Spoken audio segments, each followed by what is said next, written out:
ወደ ምስራቅ ጎጃሟ መናገሻ ደብረ ማርቆስ ከተማ የገቡ የፋኖ አባላት የብልጽግናውን ቡድን ወታደራዊ አሰልጣኝ ገለው መውጣታቸው ተገልጿል።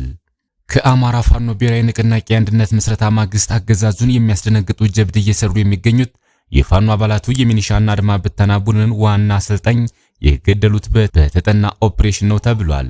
በአማራ ሕዝብ ትከሻ ላይ መድለብ የሚፈልገውንና ጸረ አማራውን አረጋ ከበደንና ቡድኑን ባስደነገጠው በዚህ ታላቅ ጀብድም ብልጽግና የሚተማመንበትን ሰው ማጣቱ ነው የተነገረው። ይህንን የተመለከተ ዝርዝር መረጃ አለን። ከመከላከያ ሰራዊቱ ከድቶ የወጣው የምዕራብ እዝ 401ኛ ኮር ከፍተኛ አመራር ከበድ ያለ ሚስጥር አውጥቷል። ኃላፊው በሰጠው አስገራሚ መረጃ የጀነራሎች ያልተጠበቀ ጉድ ይፋ ሆኗል። የአብይ አህመድ አገዛዝ ጀነራሎችን ሾልኮ የወጣ ከባድ ሚስጥርም በዝርዝር አሰናድተነዋል፣ ወደ እናንተ ይደርሳል።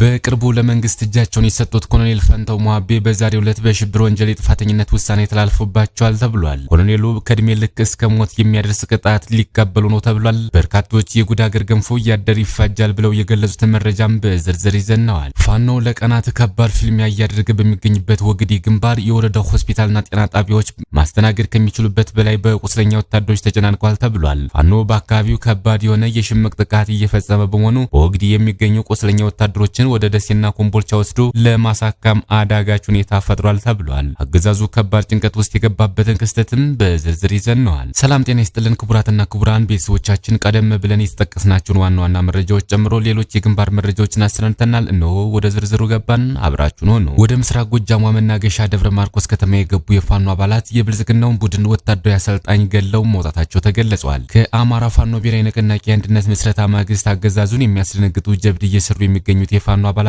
የሚኒሻና አድማ ብተና ቡድንን ዋና አሰልጣኝ የገደሉት በተጠና ኦፕሬሽን ነው ተብሏል። በአማራ ሕዝብ ትከሻ ላይ መድለም የሚፈልገውንና ጸረ አማራውን አረጋ ከበደና ቡድኑን ባስደነገጠው በዚሁ ታላቅ ጀብድም ብልጽግና የሚተማመንበትን ሰው ማጣቱን የተነገረው አሰልጣኙ ተደጋጋሚ የሆነ የፋኖን ምክርና ተግዛዝ አልሰማ ከማለቱ በተጨማሪ ለሰልጣኝ የሚኒሻና አድማ ብተና ኃይል አባላት የአማራን ትግል በማጣጣልና የፋኖን ስም በማጠልሸት የመንግስቱን ፕሮፓጋንዳ ያስፈጽም እንደነበር ተገልጿል። መቶ አለቃ በየነ ጌትነት የተባለው ዋና አሰልጣኙ ይተማመንባቸው የነበሩ ጠባቂዎቹ ሊከላከሉለት ቀርቶ በፋኖ ኃይሎች ከበባ ውስጥ ሲገባ ከፊቱ ሊቆም አልቻሉም ተብሏል። የአድማ ብተናና ሚኒሻን ከማሰልጠን ጎን ለጎን መንግስት የሚያደርጋቸውን ጸረ ህዝብ ስብሰባዎች በማስተባበር እንደሚታወቅም ተገልጿል። በከተማዋ አባ ብዙነህ ጉርድ ተብሎ በሚጠራው አካባቢ ድንገተኛ የሆነ የተፈጸመበት አሰልጣኙ ራሱን ለመከላከል ሽጉጥ ሊያወጣ ሲል ነው እንደ ተረብ ተወርዋሪ የፋኖ አባላት ተልኮ ኢላማውን በማይስት ጥይታቸው የቀለጠሙት ተብሏል። ያረጋ ከበደ ቀኝ እጅ ተብሎ የሚጠራው መቶ አለቃው ሰሞኑ አዳዲስ ሰልጣኞችን መዝግቦ ወደ ስራ ለመግባት በየቀበሌው እየዞረ እንደነበርም ተገልጿል። ከፋኖ እይታ ሊያመልጥ ያልቻለው አሰልጣኙ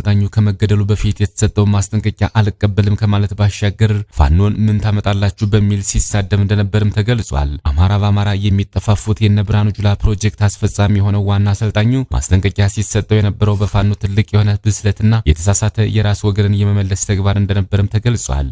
የህልውና አደጋ ላይ የወደቀን ህዝብ ለማጥፋት ከሚሰራው የኦሮሞ ቡድን ጋር የተሰለፈው አሰልጣኙ ለአማራ ህዝብ ትግል ትልቅ እንቅፋት ከመሆኑ ባሻገር በዞኑ በግድ የሚታፈሱ ወጣቶችን የጥላቻ ፖለቲካን በውስጣቸው በመጫን በማሰማራት ለበርካቶች እልቂት ምክንያት እንደነበረም ተገልጿል።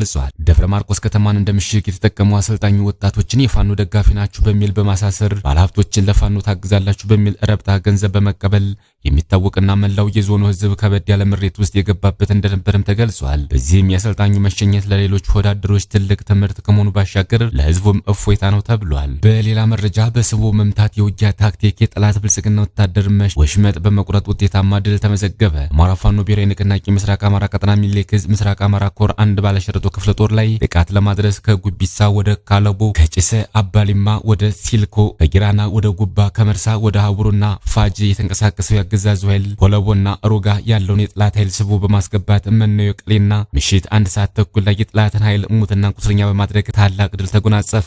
ይህ ባለሸርጡ ክፍለ ጦር ሊያጠቃና የክፍለ ጦሩን ነባር ይዞታዎች ሊወር የመጣው የአብይ አህመድ ዙፋን ጠባቂ ሰራዊት በአምስት አቅጣጫ ለማፈን ቢሞክርም የጠላትን የጥፋት እቅድ ቅዠት በማድረግ 50 ሙትና 78 ቁስለኛ በማድረግ ትላንት ከጠዋት 12 ሰዓት ተኩል እስከ ዛሬ ሌሊት ድረስ በቆየ አውደ ውጊያ የጠላትን ከበባ ያለምንም መስዋዕትነት በአርበኛ እንድሪስ ጉደሌና በሌሎች በሳሌ ክፍለ ጦር ወታደራዊ ጠበብቶች በመስበር በጠላት ላይ ከፍተኛ ሰብአዊና ቁሳዊ ኪሳራ ማድረስ ተችሏል። በዚያ አውደ ውጊያ የተበሳጨው ያገዛዙ ኃይል በደቡብ በደቡብ ወሎ ዞን ተወልዳሬ ወረዳ ሲልኮ እየተባለ በሚጠራው ቦታ 450 የሚደርሱ ወጣቶችን አርሶ አደሮችንና የቀን ሰራተኞችን በማፈስ ስልጠና ሰልጥናችሁ አገራችሁን ተጠብቃላችሁ በሚል ሰበብ ወደ ማጎሪያ ቀጠና አስገብቶ ፋኖን ማረኩ በሚል የሐሰት ዶክመንተሪ ዝግጅት ላይ ይገኛል። በተያያዘም በኃይል ላፈናቸው ንጹሃን በየቤቱ እየገባ የግል ታጣቂ ግለሰቦችን መሳሪያ ለማስወረድ ድንገተኛ ፍተሻና ድብደባ እያካሄደ ይገኛል። በሌላ ዜና ጀነራሎችና የክፍለ ጦር አዛዦች የተሰዉ የመከላከያ ሰራዊት አባላትን ደሞዝ ለ6 ወራት ይቀበላሉ ተባለ። አለሙ አንዳርጌ የተባለ የምዕራብ እዝ 401ኛ ኮር 4ኛ ክፍለ ጦር ፋይናንስ ቡድን ኃላፊ ከአገዛዙ ሰራዊት በመክዳት 206ኛ ኮር 34ኛ ክፍለ ጦርን ተቀላቅሏል። 2013 ዓ.ም ጀምሮ የመከላከያ ሰራዊት በከፈታቸው የእርስ በርስ ጦርነቶች ሁሉ የተሳተፈው አለሙ አንዳርጌ ለ5 ዓመታት በቀጠለው ውጊያ የመከላከያ ሰራዊት የራሱን ህዝብ ከመጨፍጨፍ ባለፈ አንዳችም ለውጥ እንዳላመጣ ይናገራል። የተለያዩ ከተሞች በተለይም ከኦሮሚያና ደቡብ ታፍሰው ወደ ጦርነት የሚማገዱ ታዳጊዎችን ሞት ተመልክቻለሁ የሚለው ነበር ወታደር ከማሰልጠኛ ወጥተው ወደ ግንባር የተሰለፉ ምልምል ወታደሮች እልቂት በመከላከያ ሰራዊት ታሪክ እጅ አስከፊ እንደሆነ መስክረዋል። ባለፉት 3 ዓመታት ከአማራ ህዝብ ጋር በተደረገው ውጊያ የሰራዊቱ ሞትና ፍልሰት ከቁጥጥር ውጭ በመሆኑ ጀነራሎችና የክፍለ ጦር አዛዦች የተሰዉ የመከላከያ ሰራዊት አባላትን ደሞዝ ለ6 ወራት በማንቀሳቀስ ለራሳቸው ጥቅም እንደሚያውሉ ባደረግነው የፋይናንስ ምርመራ ውጤት ማረጋገጡን ተናግረዋል። የምዕራብ እዝ 401ኛ ኮር 4ኛ ክፍለ ጦር ፋይናንስ ቡድን ኃላፊ በመሆን ለ3 ዓመታት ያገለገለው አለሙ አንዳርጌ በንጹሃን ፍጅትና ሰቆቃ መካከል የሚደረገውን ጦርነት እንደ ትልቅ ካምፓኒ የሚጠቀሙት የጦር መኮንኖችና ጀነራሎች በጦር መሳሪያና በህገወጥ የሰዎች ዝውውር ንግድ እንደበለጸጉ ገልጿል። በቅርቡ ለመንግስት እጃቸውን የሰጡት ኮሎኔል ፈንታው ሞሀቤ በዛሬው ዕለት በሽብር ወንጀል የጥፋተኝነት ውሳኔ ተላልፎባቸዋል ተብሏል። የፌዴራል ከፍተኛ ፍርድ ቤት ልደታ አንደኛ የህገ መንግስትና የጸረ ሽብር ወንጀል ችሎት ዛሬ በዋለው ችሎት በቅርቡ ለመንግስት እጃቸውን የሰጡት ኮሎኔል ፈንታው ሞሀቤ ላይ በሽብር ወንጀል የጥፋተኝነት ውሳኔ ያስተላለፈ። የመሰረት ሚዲያ ምንጮች እንዳረጋገጡት ከ15 ዓመት እስከ ሞት በሚያስቀጣው ክስ ዛሬ ጥፋተኛ የተባሉት ኮሎኔል ፈንታው ችሎት ላይ አልተገኙም ነበር። የክሱ መዝገብ እንደሚያስረዳው ከ3 ዓመት በፊት በአማራ ክልል የተከሰተውን የፖለቲካ ለመረጋጋት ተከትሎ ህገ መንግስቱን በኃይል ለመናድ የትጥቅ ትግልን አማራጭ አድርገው ተንቀሳቅሰዋል በሚል ኮሎኔል ፈንታው በሽብር ወንጀል ተከሰው በፍርድ ቤት ትዕዛዝ ሲፈለጉ ቆይተዋል። ግለሰቡ የፌዴራል ከፍተኛ ፍርድ ቤት በጋዜጣ ጥሪ ቢያደርግላቸውም ሊገኙ ባለመቻላቸው የቀረበባቸውን ክስ መከላከል አልቻሉም በሚል በዛሬው ዕለት ከ15 ዓመት እስከ ሞት በሚደርስ የወንጀል ቅጣት ጥፋተኛ ሆነዋል ሲል ፍርድ ቤቱ በይኗል። ትልቅ መንበርና ወታደራዊ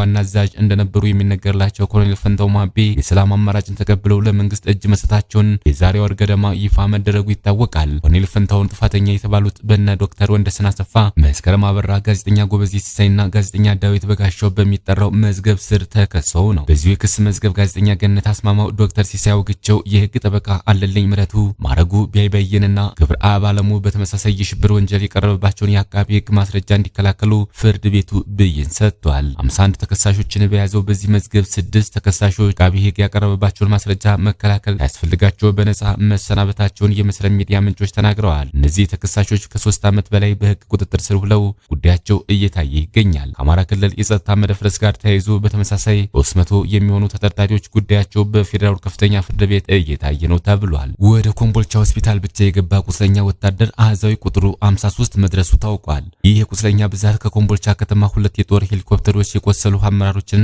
መስመራዊ አዋጊዎችን ጭነው ወደ አዲስ አበባ ከወሰዱት ውጭ ነው። ትናንት ጥር 28 2018 ዓ.ም ሁለቀን 6 ሰዓት ከአርባ ላይ ከኮምቦልቻ ከተማ ያረፉት 2 የጦር ሄሊኮፕተሮች ከፍተኛ ወታደራዊ አዛዦችና መስመራዊ አዋጊዎችን ጨምሮ 47 በላይ ቆስለኛ ወታደሮችን ወደ አዲስ አበባ ጭነው መውሰዳቸውን የዓይን እማኞች ለመረብ ሚዲያ ተናግረዋል። የወግዲ ወረዳ ሆስፒታልና ጤና ጣቢያዎች ማስተናገድ ከሚችሉት በላይ በቁስለኛ ወታደሮች ተጨናንቀዋል። ፋኖ በአካባቢው ከባድ የሆነ የሽምቅ ጥቃት እየፈጸመ በመሆኑ በወግዲ የሚገኙ ቁስለኛ ወታደሮችን ወደ ደሴና ኮምቦልቻ ወስዶ ለማሳከም አዳጋች ሁኔታ ፈጥሯል። በዚህም ምክንያት ወግዲ ጫካታ ላይ አንዲት የጦር ሄሊኮፕተር ካረፈች በኋላ በውጊያ የቆሰለ አንድ ከፍተኛ ወታደራዊ አዛዥን ጨምሮ ሌሎች ቁስለኛ መስመራዊ አዋጊዎችንና አባሎችን ጭና በጋስ ጫና ደገር አቆራርጣ ወደ ሸዋ አዲስ አበባ መብረሯን ሚዲያችን የዓይን እማኞችን ዋቢ አድርጎ መዘገቡ አይዘነጋም። ትናንት አመሻሹን ከፍተኛ ቁጥር ባለውና የከባድ መሳሪያ ሽፋን እንዲሁም የድሮን ክትትል በሚደረግለት ሰራዊት የታጀበ በመቶዎች የሚቆጠር ቁስለኛ ወታደር ወደ ደሴና ኮምቦልቻ ተወስዷል። በተመሳሳይ ዛሬ ማለዳም እንዲሁ በርካታ ቁስለኛ ወታደር ወደ ደሴና ኮምቦልቻ የተወሰደ ሲሆን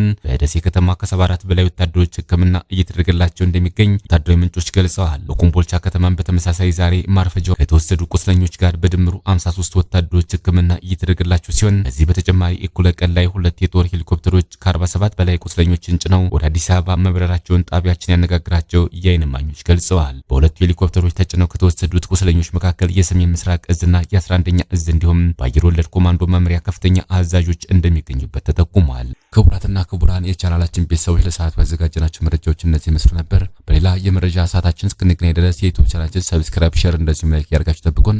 ቸር ያገናኘን። መልካም ቆይታ